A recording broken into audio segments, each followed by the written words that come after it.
Test 1, 2, 3. Camille?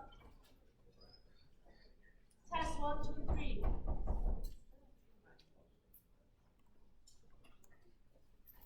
So people in the back hear me? Yeah. From the, that's good.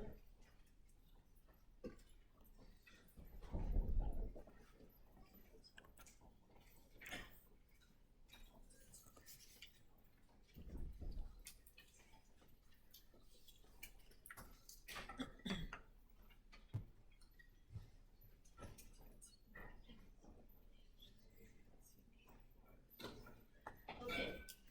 Okay.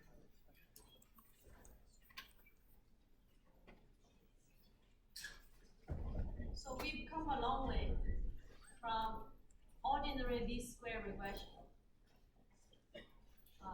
Very simple model, a linear function fit to the data, and assuming ID Gaussian noise.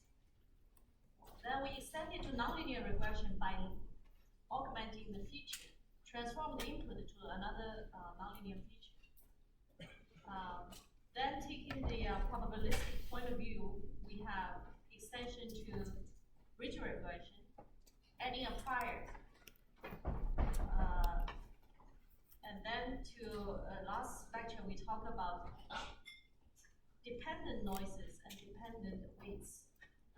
We have, for colored noise, we have generalized least squares. For dependent weights, where the priors are generic Gaussian models, we have Tyumenov regularization. Today, we're going to hit another extension by looking at a dual solution to ridge. And we extend linear regression to kernel-based regression.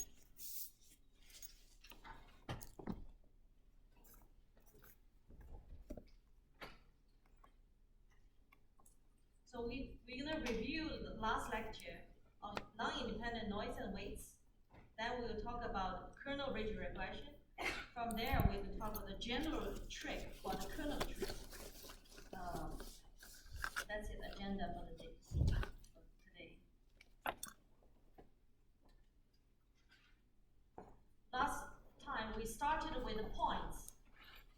The underlying model is this line passing through the origin.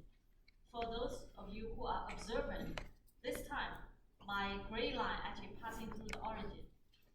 And there's a good reason for it. Instead of just, so these data points are generated by, have this point y equals fx, which is just xw. In the case of 1D scalar, it's just a slope multiplied with x. And then I add some Gaussian noise to it, okay? For weighted least square, we introduce some weights. And those that were the larger dots are having twice as large weights with scales than the others in this case. If I treat these weights uniform, essentially there are no weights. The green line is what I get from ordinary least square regression. Last time we talked about weighted least squares. If I do weighted least square fitting, these points, the larger dots assume larger weights. They pull larger weights in this line fitting, and you can see that this red line fit these 5 larger points much better. It pulls away from this, from the green line fits very well with the ground truth because it is just the points are generated conforming to the ground truth at some RID noise.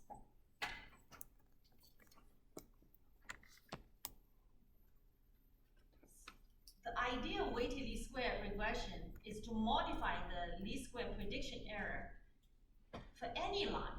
In this case, happen to be the ground truth line, but it could be any line. And you figure out the observed point, you drop the point to this line, and this is the prediction error, and you springs out error box.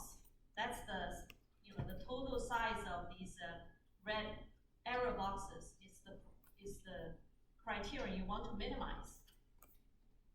In the weighted least square regression, see, for these weighted points, even though I only have this much prediction error, because I have a scale of 2, my box is twice as large. Okay? You can see all these points. For these points with scale 1, they are exactly the box is just like this. But for the scale of 2 points, these points sit at the middle of these boxes. So this holds true whenever I evaluate the quality of each line, even if it's a different line.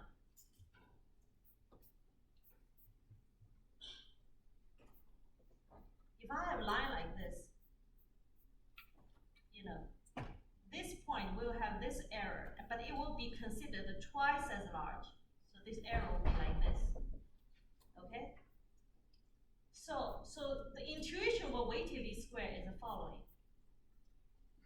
If every time I calculate the error, I have to consider, unlike other boxes, it's just this size of error. Always twice in terms of area, it's 4 times larger. If it's always by this factor, you can think of any line I draw out of here, for example, this one. I can just let this point go to, twice as big an area. And then this box, when I scale this point by sx, sy, then this point will be just like any other point. It's just a prediction error, bring out an error box. So that's the intuition.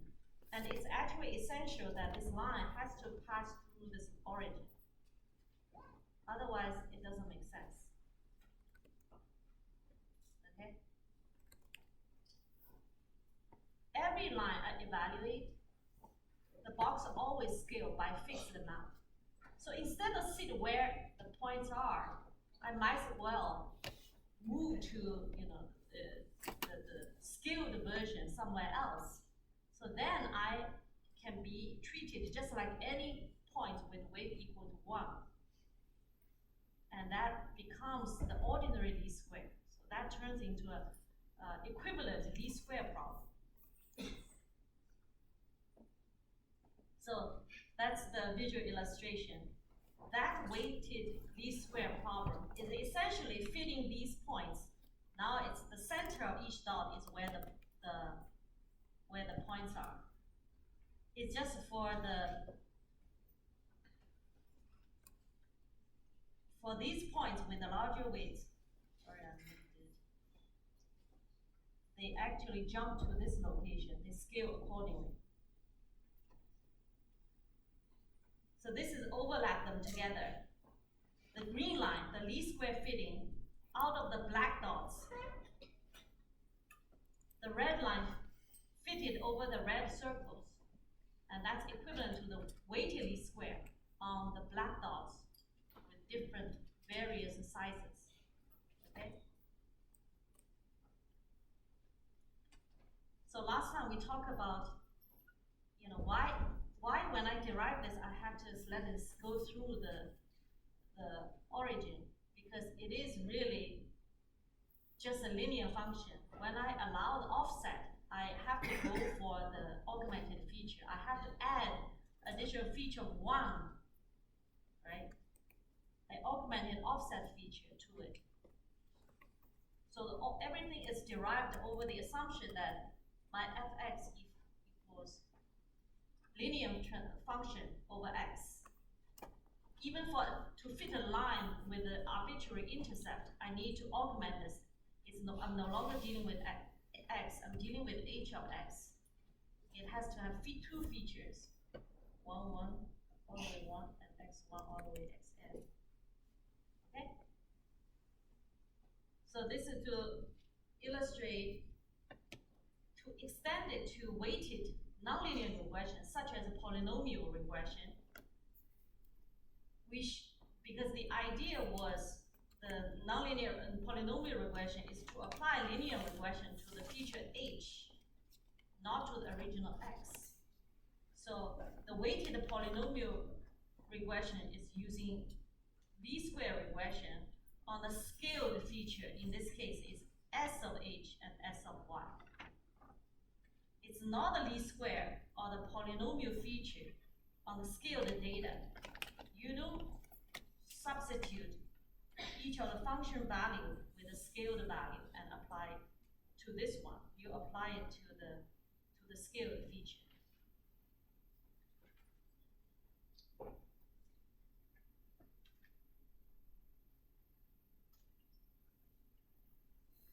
The rest of last lecture requires this understanding how Gaussians, the probability density function changes when the Gaussian variable is subject to linear transformation.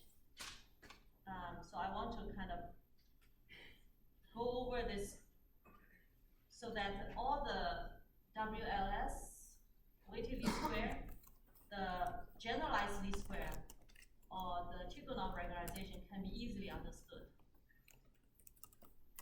The first thing is forward model, okay? Assuming that I have some underlying IID multivariate Gaussians, very simple. Every variable is independent of each other, and they have an identical distribution, okay? So it's just a multivariate Gaussians with covariance of the identity matrix. Standardized with unit variance.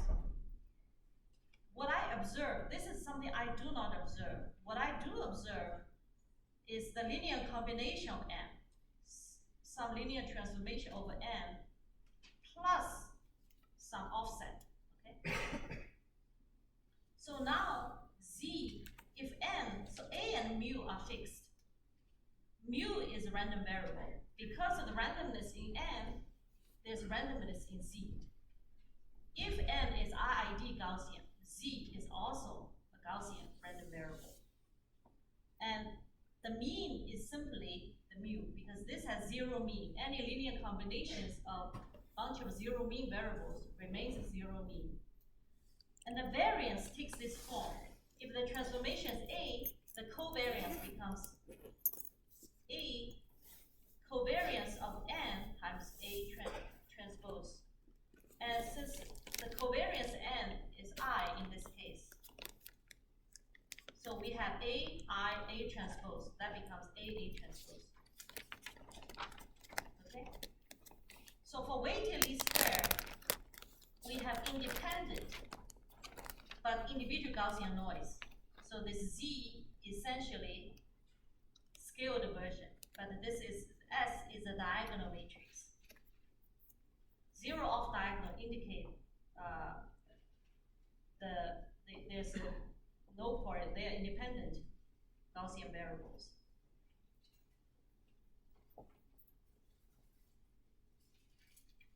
Okay. So you can already see that in this case, my transformation for the weighted least square is S, right? Just scaling.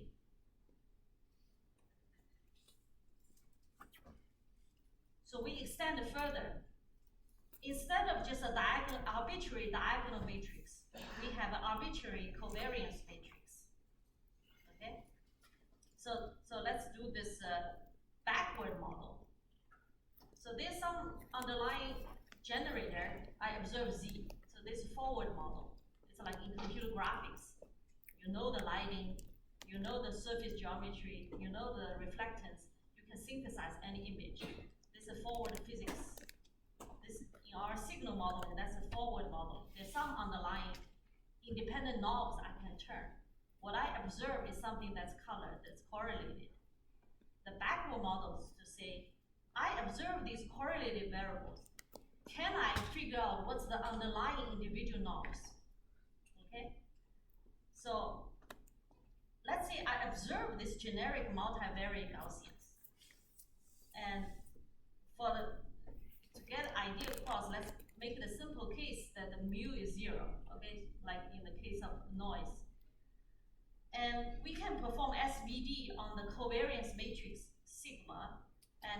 assume it can be decomposed in U, S squared, and U transpose. S squared is a diagonal matrix. Now, if I observe Z, if I use this U, multiply, left multiply U transpose Z, it becomes decorrelated multivariate Gaussians. The reason is, this is again is a linear transformation of a Gaussian variable. We learned from previous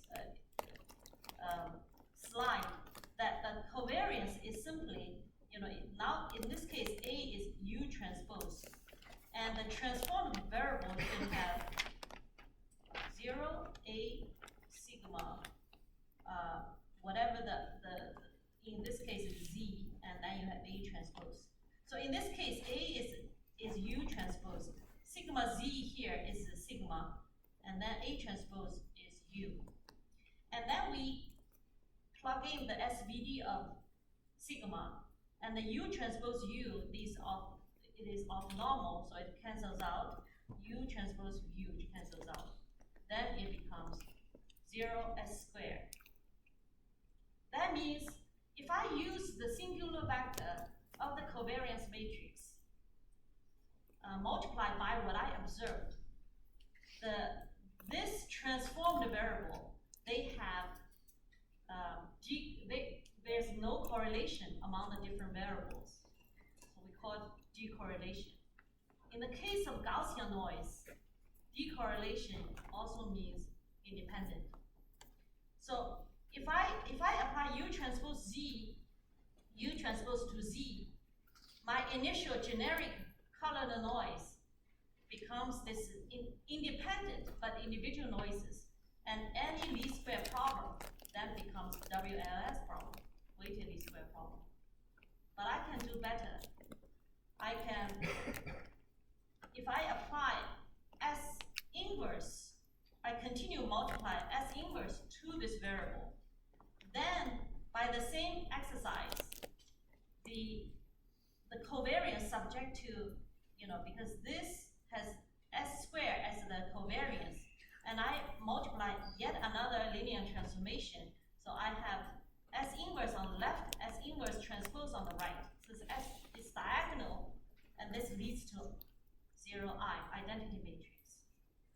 That means after I apply two-step linear transformations, the equivalent covariance, the covariance matrix for this variable becomes I. That indicates this is IID, Y noise, Gaussian noise. Okay? So this we rely on SVD to denoise, to decorrelate and whiten, step by step. First, make sure they are decorrelated, but each variable now has concentrated individual variances. If I scale by the size of variance, I get my IID, Gaussian noise. But I can also take a very different approach. Since this is sigma, if I take sigma minus half, then this is again is linear transformation over Z. So this will be my initially is sigma. I multiply left. So in this case, A is my sigma minus half.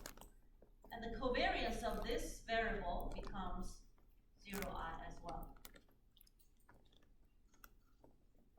Okay? This is a one-step approach. If I have a way getting sigma, I can factorize sigma inverse into its square root, half. I use that to multiply my observed correlated variables. What I get is whiten the noise. Any questions?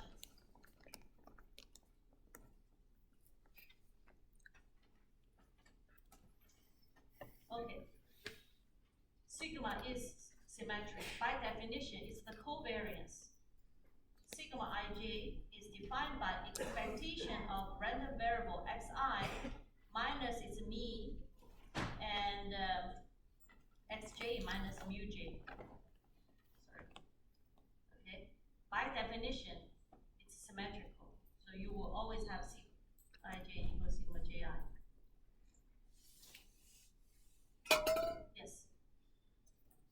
Walking machine can do sigma 1/2. You can always derive sigma negative half. You can always factorize a matrix into a square root of it. For example, not the only way, but one example is through SVD.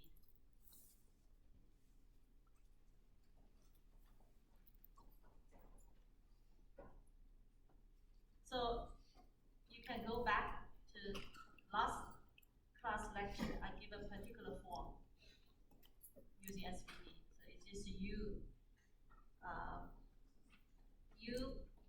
S U transpose U inverse U minus 1 U S minus 1 U transpose. Because you put them together, you will cancel out. So essentially it's U S inverse U transpose. That will be sigma half. Because if you do it again, this is symmetric matrix. If you do it again, right, so U transpose U will cancel out, and that will become U S minus 2U transpose, and that will correspond to sigma inverse. Yes? You can always factorize. Okay. Last time we also go through the derivation. This trick, we have understood the mechanism. If I have an underlying variable, it's like generator. It's a very lean model. Every knob I can turn is independent of each other. It's like you control your faucet, right? You can control the volume, the size of the water coming out of the faucet. You can control the temperature. These are independent of each other. They are not coupled together. Right? The underlying model is very lean, and each knob is independent of each other. But I may have, something observed which is correlated, transformed version of this lean model, even though the underlying may be only two degrees freedom. But I could observe 10 different combinations of that. So now we know that going from underlying model to any correlated observation, or from correlated observation going back to figuring out the underlying model, this backward modeling. We know the math behind this. Then, starting from 1D Gaussian density function, this we know is Gaussian function. 1D, very easy to handle. And we can derive the multivariate Gaussian density representation through this reparameterization, where the multivariate takes the linear transformation n is actually IID. And going from this n 0, 1, 1D, this is n-dimensional. This to this is easy based on the independence, because n independent variable, the joint probability of n variable, when they are independent, is simply the product of their individual probabilities. So from this to this is easy to derive. That's a step. And then through this, I allow the z to be of any kind, generic kind. So these are the steps to derive this n-dimensional Gaussian density function. In the case of 2D Gaussian covariance, we can write it out using so-called a correlation coefficient. Okay, we're gonna use it in the future lectures. But essentially, it's just say this first is say essentially is ex1 in the zero mean case is ex1 squared. This diagonal term is essentially ex2 squared. This term is essentially ex1, x2, okay? Whatever the number it is, I'm going to reparameterize it with respect to sigma 1, sigma 2. If this is some number, say alpha, I take this alpha divided by sigma 1, sigma 2 as if this is the units for x1, x2. If x1 varies a lot, sigma 1 is large. If x2 varies a little, sigma 2 is small. I take these units and derive sigma 1, sigma 2. That will define my correlation coefficient. Okay, so this is by design, it's symmetrical. Okay. So now I have a rho correlation coefficient, which is actually, you know, the magnitude is limited to 1. Okay, but we will talk about this later. You don't need to know this at the moment.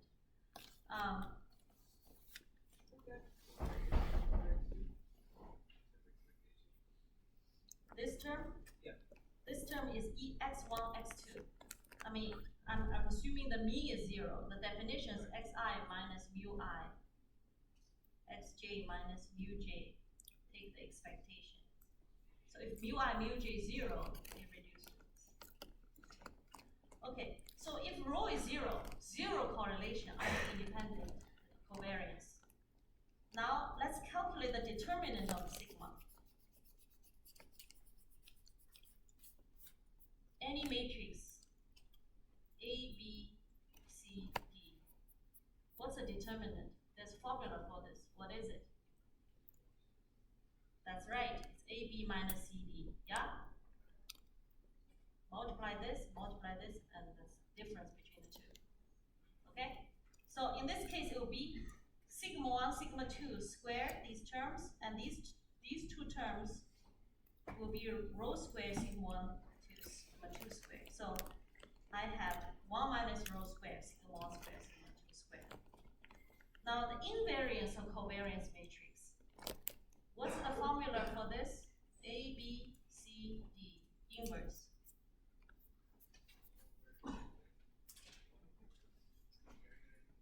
That's good, that's good. So it's a determinant of this matrix, right?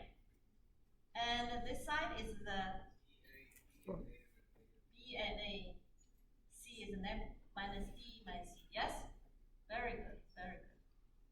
So the determinant, we have it, it's 1, initially it's 1 minus sigma square and the sigma 1 square, sigma 2 square. Okay, initially it's that, multiplied by this, 1 over this. Now, the inverse of this on this right side, I will have sigma 2 squared, sigma 1 squared, and minus rho, sigma 1, sigma 2, minus rho, sigma 1, sigma 2. Yes? So now I'm going to take this divided by this for each term.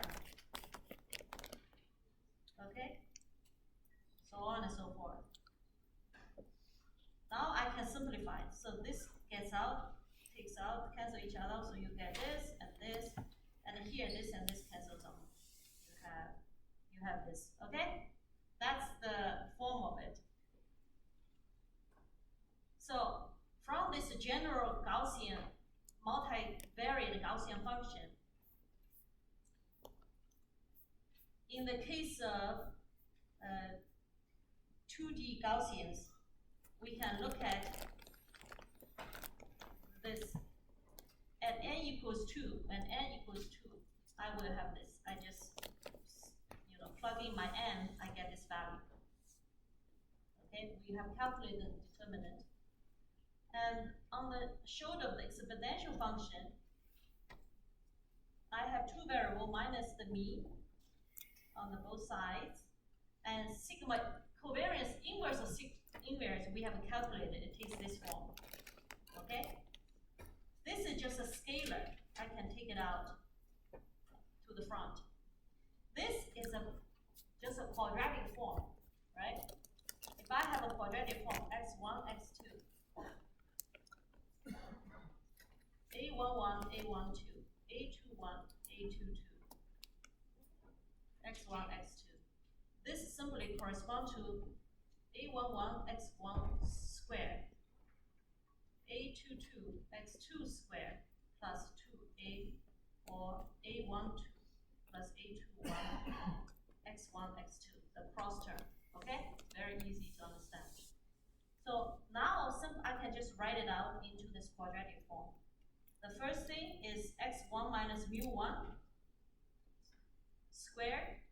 Here I'm scaling by sigma 1 squared. Likewise for the second diagonal term. And this is a cross term. Essentially it becomes rho sigma 1, sigma 2, and the cross term multiply together. That's how I get it. So once we have these components figured out, we can write out the 2D Gaussian function. You can use this formula to generate 2D Gaussians of different sigma. So this is the case, the sigma is a diagonal matrix. The iso contour map, you can see is a perfect circle, okay?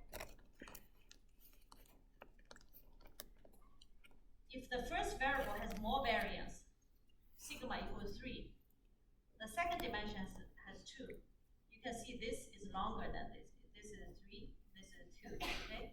Proportional to that. Now, in this case, they're still independent because there's no off-diagonal, there's no correlation between two dimensions. Here, I introduce cross-correlation between the two.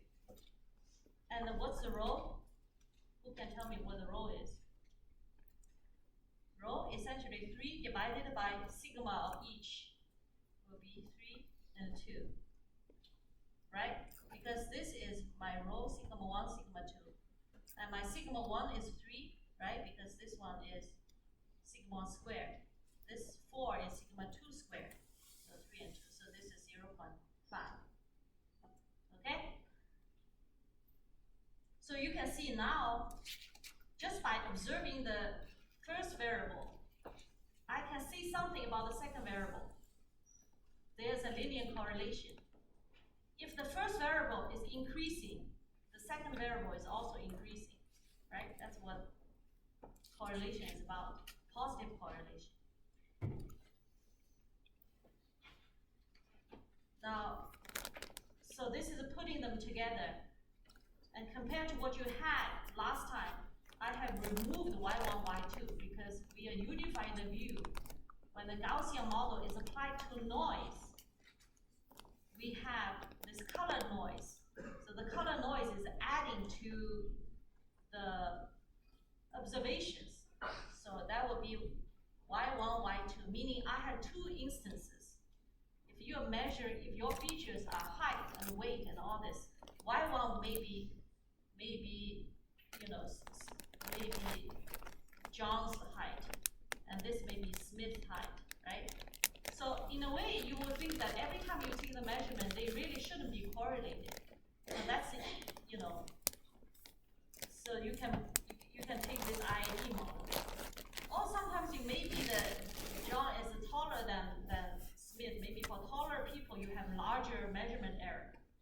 So you can model, they have individual the levels of uncertainty. And this is to say you cannot assume different instances are independent of each other. The noise among them are actually correlated. So if I plot out, y1, y2, if I have million instances, in the 1 million dimensional space, you will see some pattern. Okay? In the 2D case, you see most of the lines like slanted, by and large, statistically. Okay? Each point, what I have, each line here is, if y1 takes a value on this grid point, y1 is minus, say y1 is minus, 2.1 or 2.2, and this one is y1, y2. y1 is about minus 1.8 if I read out here. And this might be, y2 might be, some other value.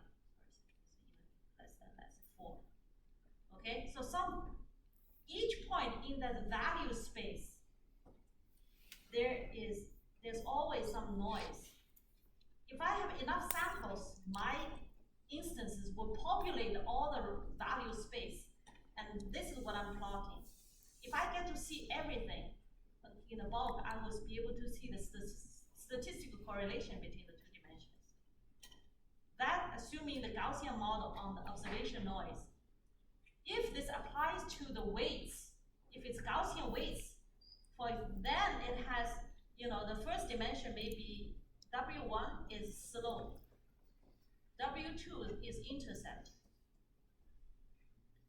This means, I assume slope and intercept has no correlation, okay? And this says slope has more variance than intercept. I know that.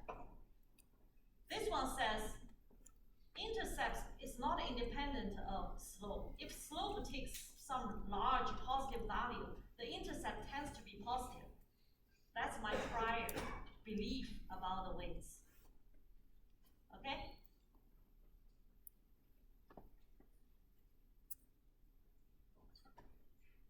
So, with all the math sorted out, if you understand this forward model, backward model, how we whiten, how we decorrelate, all the rest is just application of that idea.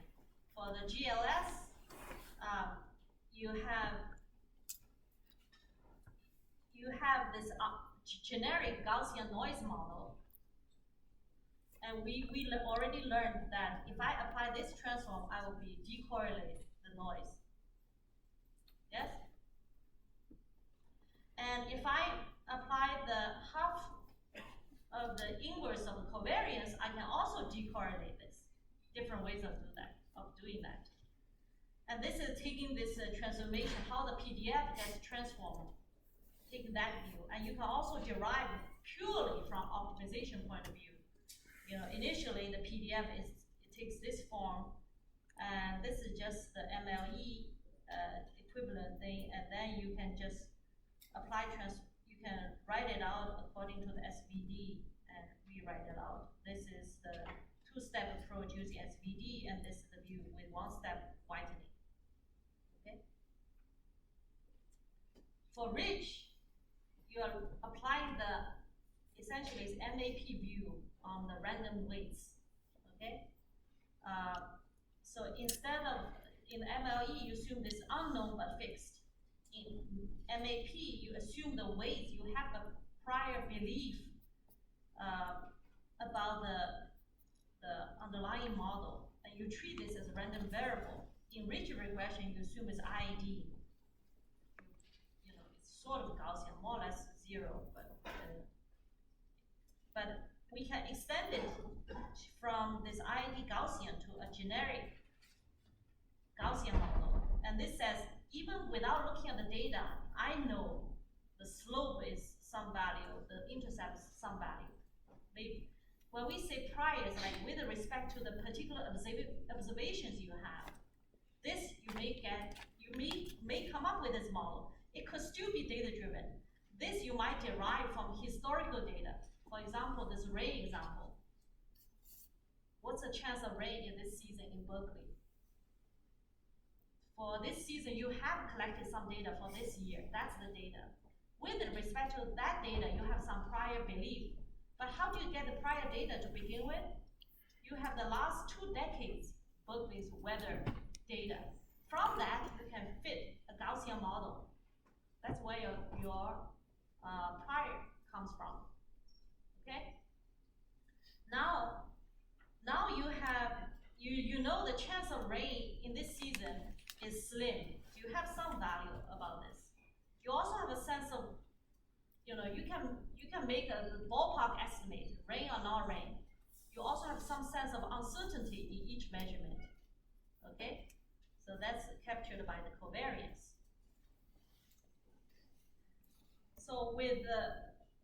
So instead of doing the IID Gaussian, we extend it to this generic Gaussian case. That leads to Tikhonov regularization, where, for any of this, when you have observed the correlated variable, you are thinking about the backward model. How can I find the independent knobs, the backward model?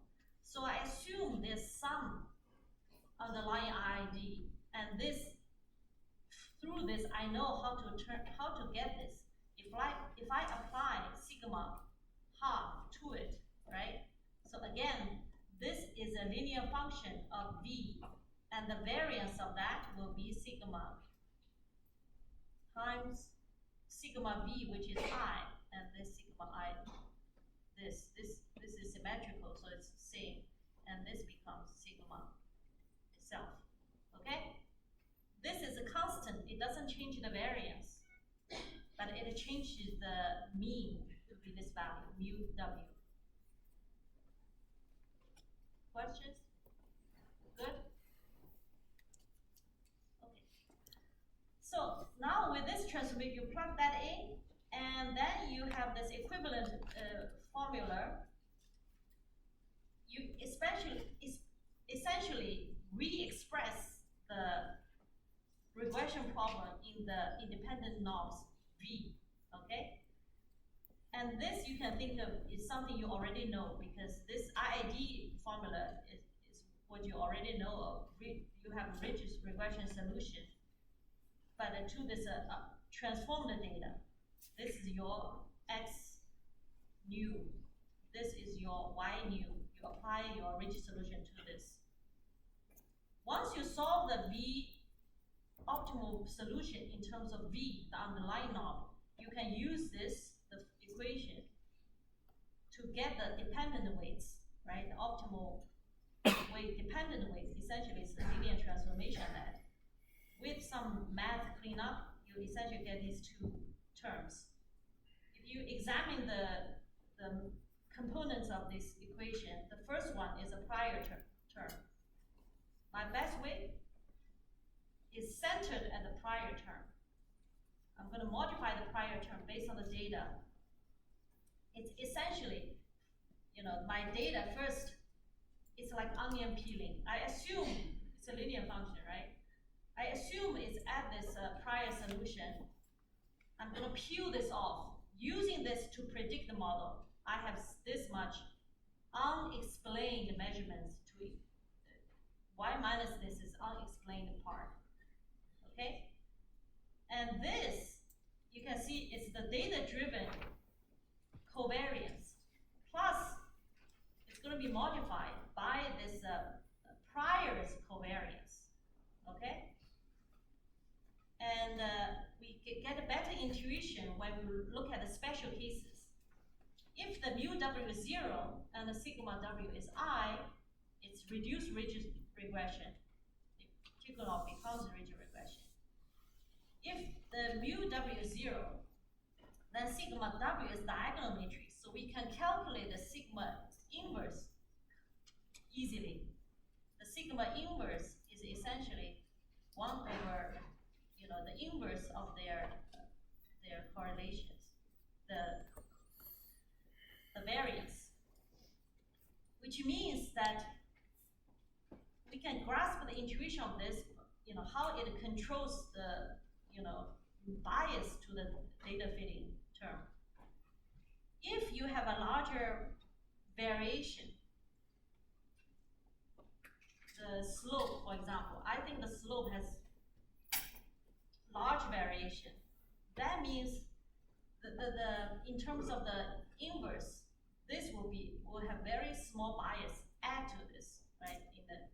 In the previous equation is X transpose plus, I don't have the lambda there, lambda sigma W inverse. When sigma is large, this is small, so the bias is very small. So you let the covariance, the data, to speak for itself, okay? Larger variation, you're uncommitted, you're uncertain about this, so you let the data dominate the solution.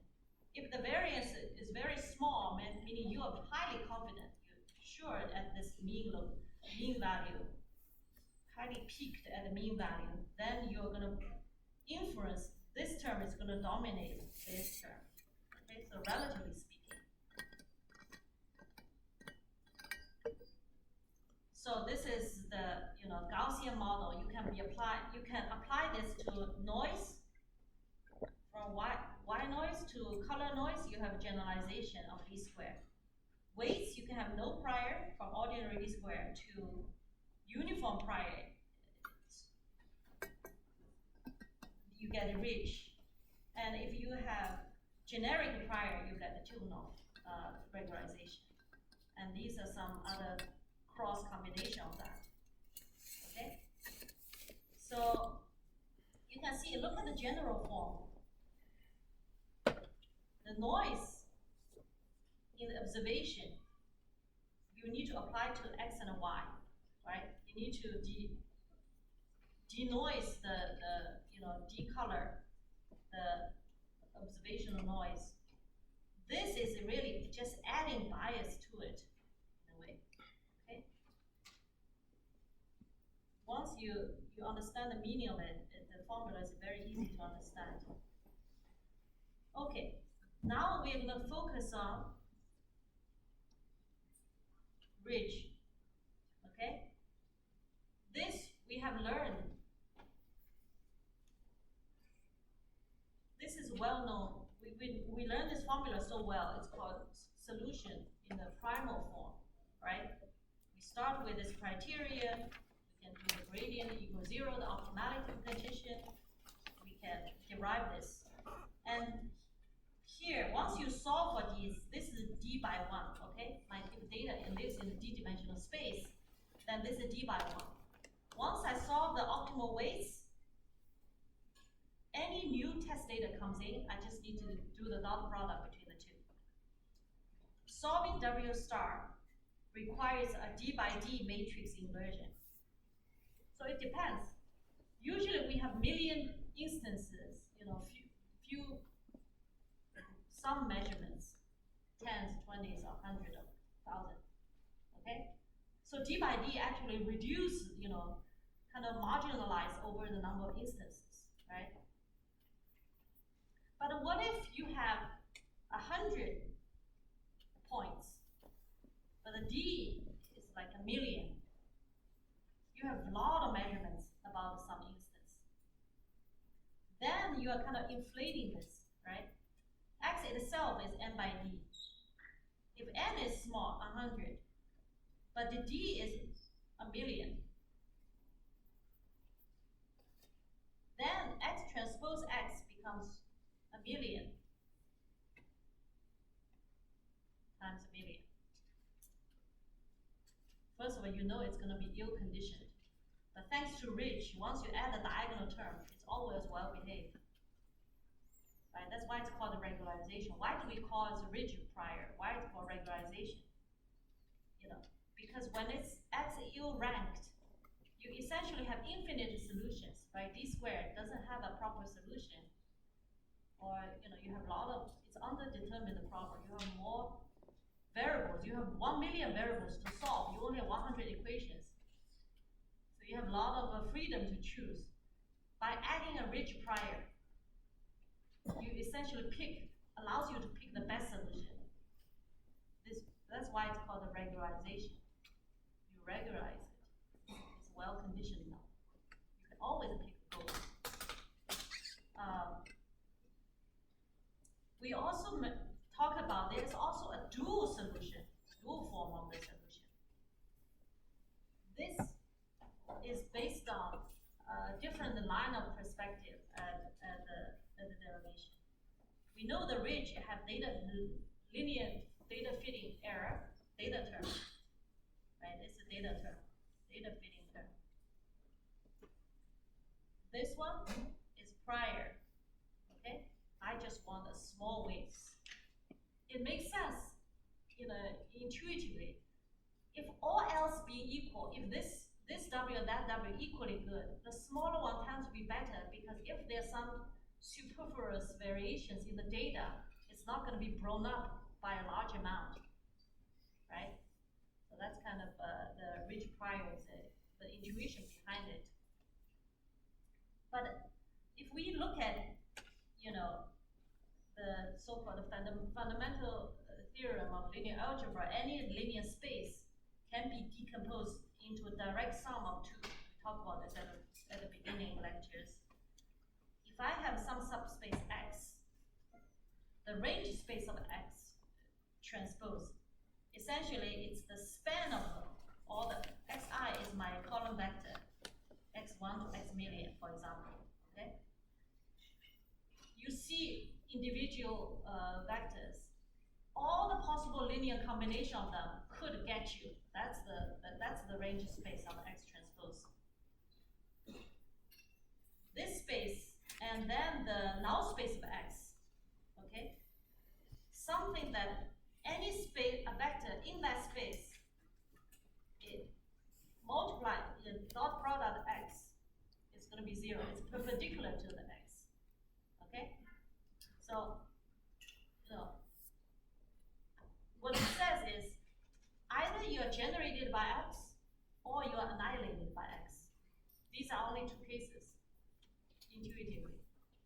But the fundamental theorem of linear algebra says, what it says is, this space, every point in the d-dimensional space, in your ambient space, every point can have a unique decomposition, some component in the range space, another component in the null space. I mean, they are perpendicular to each other, otherwise a direct sum. And the decomposition is unique. And because the range space and the null space, they are perpendicular to each other, any vector in one space will be dot product any other vector in the null space. You pick any two in these two spaces, their dot product is 0. Okay? That's why, it's essentially orthogonal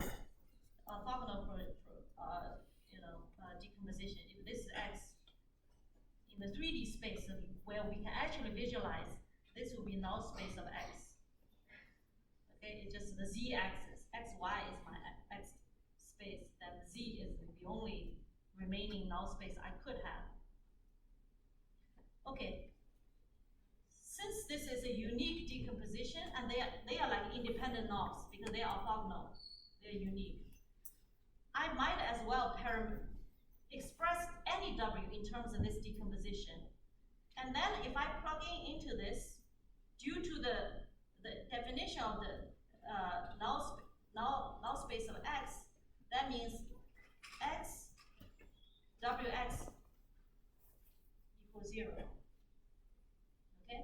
And also anything involves a cross term between Wx and W perpendicular, they will also cancel out. In any case, we've done that. In the end, it reduced to the criterion becomes this. And the first two terms involve Wx in the range space. This is in the null space. Because they're independent of each other, any W you come up with, I can always come up with a better solution by setting the null space component to 0. I will achieve a better objective value.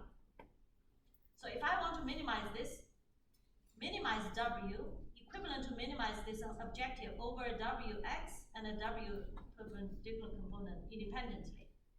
And with that, because this only involves this, I know this will have to be 0. So essentially, it's just minimize Wx over this term. Okay? But all in all, this shows that the null space component has to be 0. Now I start with W equals Wx plus W perpendicular component. If this is 0, that means W equals Wx. That means W lives in the range space of X transpose. That means it's in the span of instances. Then I might as well, it can be written in this form. I don't know what the beta is, but it must be a linear combination of X transpose. I know the form, I don't know beta yet. Okay, but I'm going to express as such. I do not lose anything. By analyzing the structure, I know the null space has 0 component. So I know it must take the form of linear combination over the instances. And then I plug that in. And essentially, it becomes, I have to solve this criteria over now the free variable beta. I need to optimize over that. And there I introduce this Gram matrix. If X is n by d, the Gram matrix is n by n. If I have million measurements, instances, Gram matrix a million by million. Intuitively, it's the sample similarity. similarity between instances. If you are doing measurements over a population, you know, maybe there are two twin brothers, right? That instance similarity, whatever measurement you take from these two individuals, whether height, weight, blood pressure, so on and so forth, you look at them, they are almost identical. If you do the dot product, you know, they are large compared to other pairs of measurements. Now you can express this criteria in terms of it becomes a quadratic form over Gram matrix. It's just quadratic form. You can set the optimality condition, the gradient to be 0, and then you get your solution. Beta star, look at this. This is n by n. So this is n by n. This is n by 1. Why is n by 1? So in the end, you have n by 1. So beta star, if I have a million instances, beta gives me a weight over individual points. Okay? With that, since I have my optimal linear combination coefficients, my optimal weights is a linear combination of that. And I plug that in, it becomes this.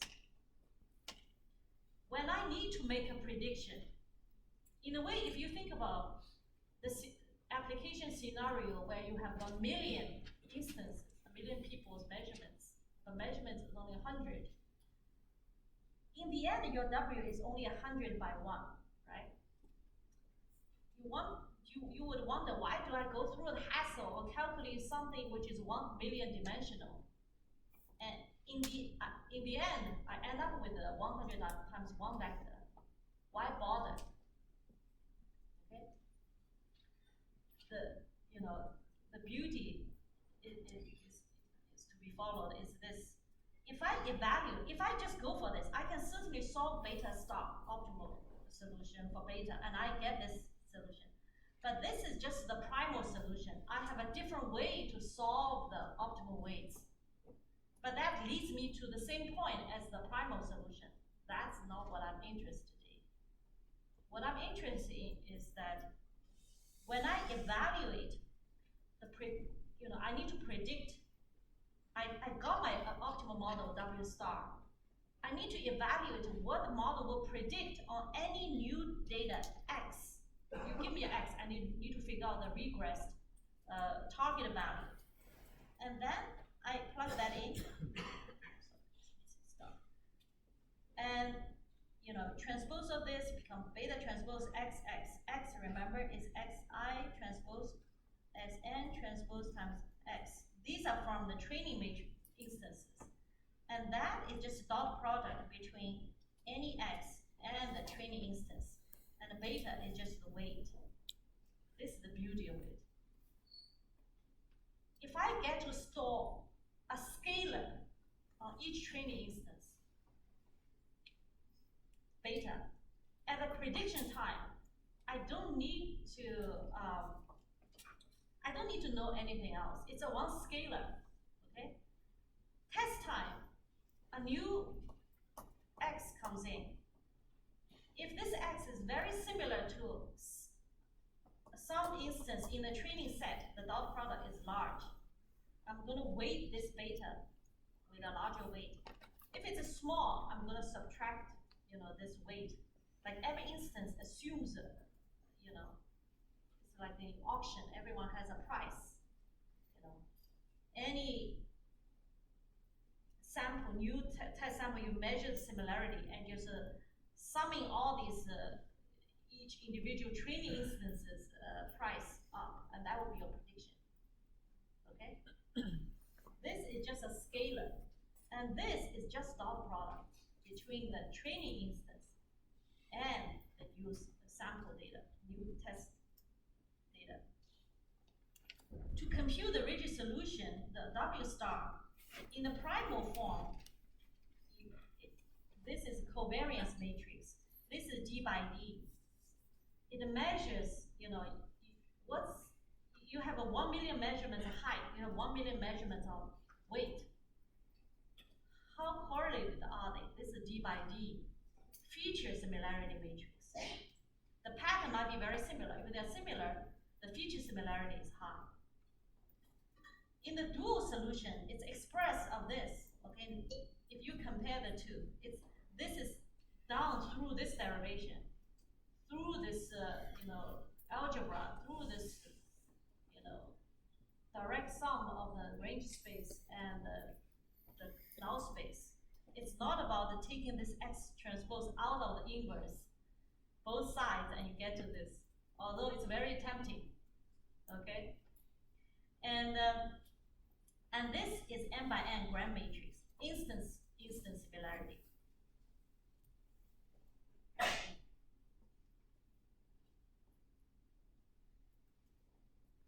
This is feature covariance is a feature similarity. To make a prediction, this needs this. Here, when you calculate W star with the dual form, you only need the instance similarity between training instances. At the prediction time or deployment time or test time, you need a similarity between training instance and test instance. So all we need is inner products. So this comes to this revelation, or this aha moment. In the past, we talk about the feature augmentation, right? We say ordinary least square, we can empower this approach by transforming the feature from the raw input data to some nonlinear feature. You can take many nonlinear form. It could be polynomial feature, it could be radial basis function, it could be wavelets, it could be histogram, anything you can think of. Okay? And this regression is linear to H. You essentially replace X with H, and you give it to the least square regression. To the least square regressor, it doesn't know whether the input should be X or H, okay? So if you follow through, essentially the W star in the primal form is this, right? It's just replace X with H. The dual form is this, and the evaluation is this. So essentially, you need to evaluate feature similarity, so, right? The instance similarity, okay? At the evaluation time. It holds not just for the original feature, but also for augmented feature. So, what are the commonly used kernels? For linear regression, we have linear kernels, right? Polynomial kernels, it's defined by, it's based on linear kernel, but I raise it to some positive power. Sigmoid kernel is defined as such. Again, it's a nonlinear function over the inner product. Gaussian kernel or radial basis kernel is defined by the Gaussian function over the distance between the two feature vectors. If these are the kernels, whatever you choose, any positive linear combination is guaranteed to be kernel. Okay, so these are, because you can come up with any kernel function, you have to satisfy certain properties. But these are the, usually you can start with something you know of, these commonly based, and then you can find the variations of that by this kind of constructor. Okay? So you can do the linear combination, then you apply some nonlinear function like RBF or tanh, you can get another sophisticated kernel down the road.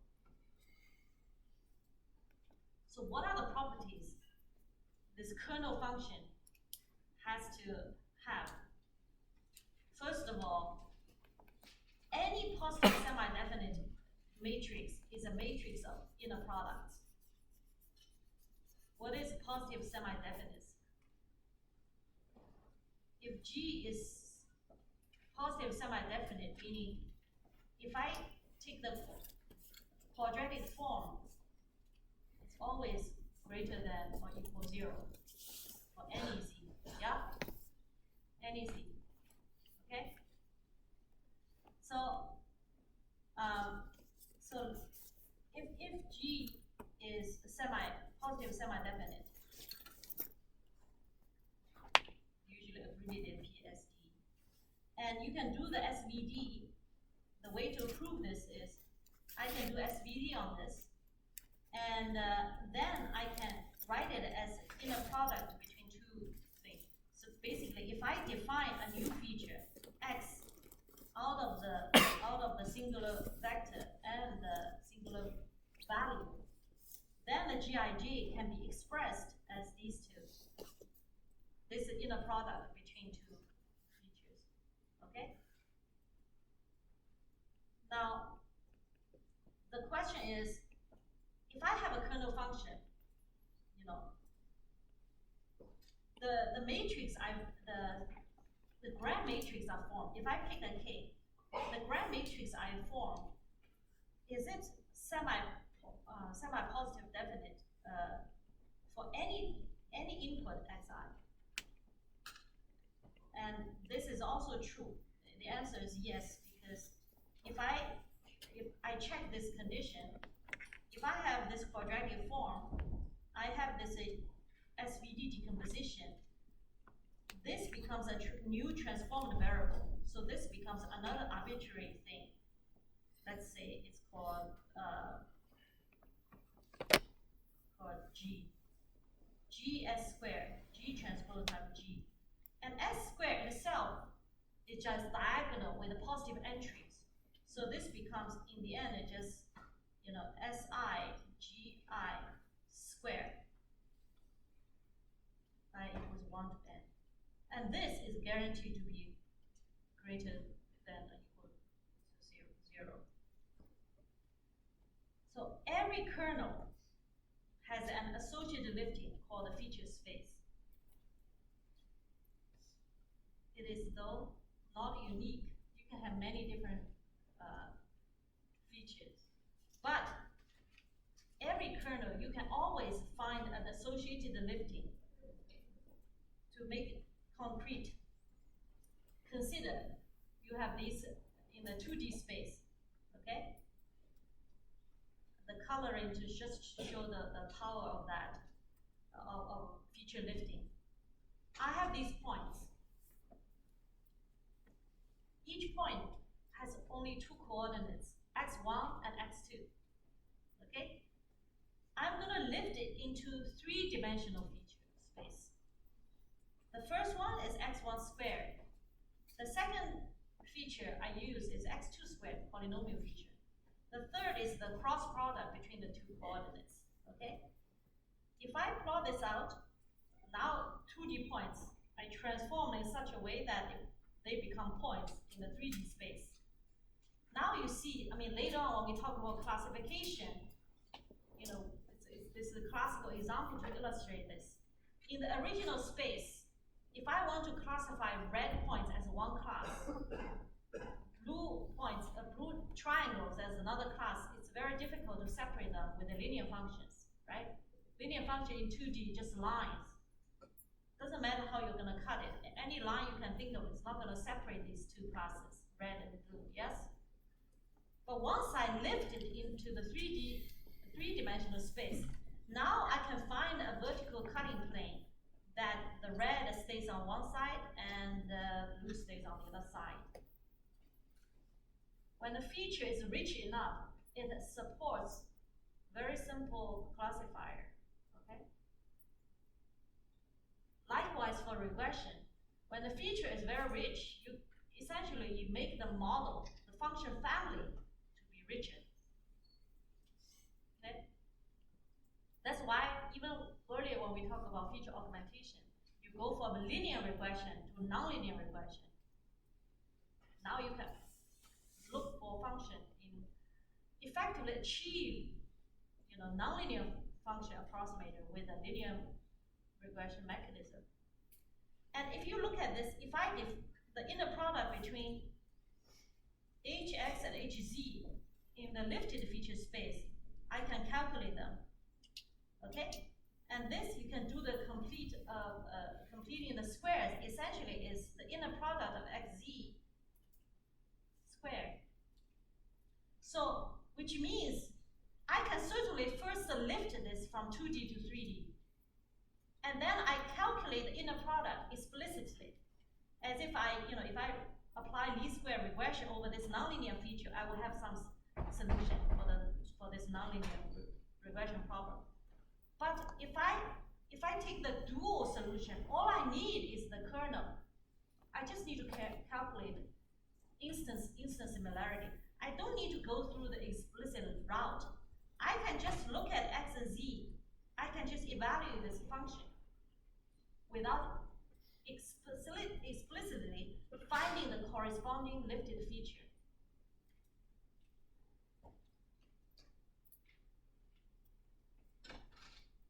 This may not sound a huge advantage, but think about the Gaussian kernel. Gaussian kernel looks very simple enough. If x is say 10-dimensional, right? It's just you calculate the two 10-dimensional vectors distance and then passing through a Gaussian function. But if I have to find the lifted feature, it will correspond to, I expand it and then there's another form to expand it. So this is not yet expanding it because I have to find something I can write as such. It has to take a symmetrical form. This equation shows that I can decompose for x and a z. I have identical formula to evaluate over x and a z. But look at this, how many terms do I need? Infinite. Meaning, I can evaluate instance similarity using Gaussian kernel. But if I have to lift it into some explicit feature space, that will correspond to an infinitely long, infinite dimensional feature vector. Okay? So that's the power of the kernel function view. You can, from original feature, you can do the feature augmentation, things we have done before. Okay? Then you can apply some least square regression on this feature, lifted feature. Okay? Your least square solution will evaluate evaluate this. That's one way to do this. The so-called kernel trick is that I don't need this detour. I can evaluate this directly over x and z without going through this, and this is equivalent. All I need to say is this thing is a semi-positive definite. Okay? In the case of Gaussian, it's a huge saving. Especially, what it says is I'm exploring an infinitely long feature vector. I lifted to such a high dimensional feature vector. Yet my calculation is very limited. Even if x is 3-dimensional vector, that still costs, once I go for the Gaussian kernel, RBF kernel, the corresponding feature space is actually infinitely long. You can understand from polynomial feature lifting, right? You can have 3 terms, 5 terms, it's countable. But for Gaussian, I don't need to go for the 1 million dimension and then do the dot product. I can just calculate in my small, comfortable 3-dimensional space. I calculate the distance I'm passing through a Gaussian.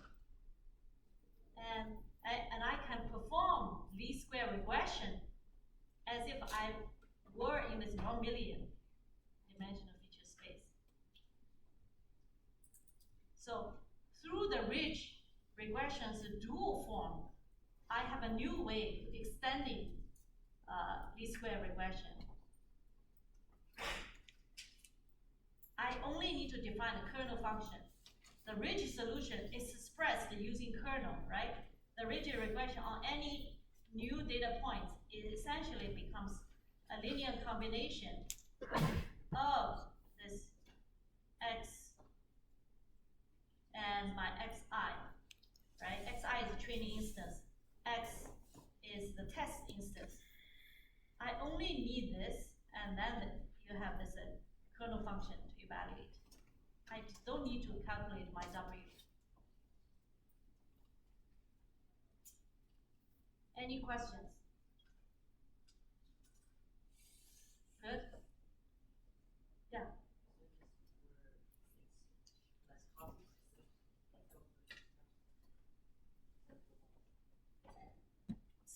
linear kernel, right? See, the thing is, if I have a million points, if my points are only living 2D, my W is only 2 by 1, or in most case 3 by 1 if you take the offset. But if I have used a dual approach, I need to store 1 million weights. Every time the new test example come in, I have to evaluate the similarity of that instance to 1 million instances in my data set. And then I calculate this weighted average. Okay?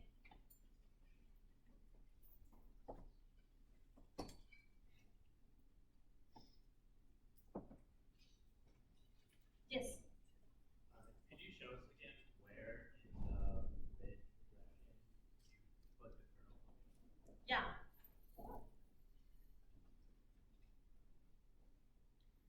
Remember, we have the primal solution, right? This is to show how we derive the dual solution, yes? Okay? Essentially, once we learn that the optimal W has to be a linear combination instances. We plug that in, we follow all the way through, we get this, it can be represented by such. And the thing is, why do you need your W star? If you take the primal representation, it's because at evaluation time, you need to use the weight to dot product X. But how about I don't store W star, I only store beta star? Okay? Then my solution, W essentially is expressed as a training examples and beta star, the linear combination of that. But once I have that, any evaluation on the new point is essentially a linear combination using these beta. And this is just similarity between the new instance and input. Okay? Now, so this, in a way, I can kernelize it. Okay? This is a linear kernel, X and Xi. So I'm going to extend it. Okay? But we have, in a way, we have already been doing that, right? When we do the, ridge regression on the lifted features, right? We can do the primal route. This is a primal route. We first explicitly change the feature, then we apply the primal solution to the least-square solution. What we are saying is, we can take another view of this. Instead of going for the explicit feature transformation, just figure out what effective kernel you're using. Okay? Now, this is something you have to think about. If I use a polynomial feature, does this correspond to my polynomial kernel? What's the equivalent polynomial kernel, right? Just think about this. I show this explicit example here. If I use these as subset, a particular choice of polynomial features, with that, I can derive the kernel function.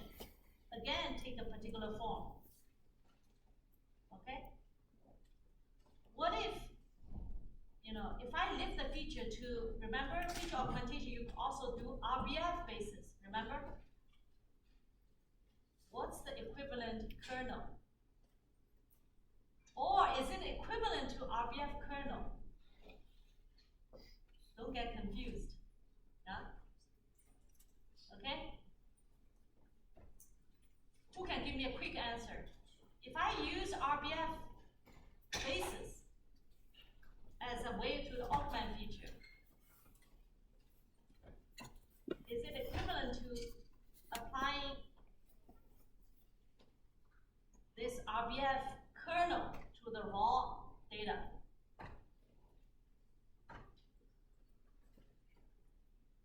Who says yes? Raise your hand. Okay. Oh, just a Gaussian function, radial basis function. Yeah. Basically, you have a, it's just a Gaussian bump. You have this basis located at some center. Okay. okay, for the radial basis. It's only determined by the distance to that point. It's an isotropic bump, so it's called a radial basis. Only radial distance matters. Very intuitive term. So, okay, can I give you a hint? RBF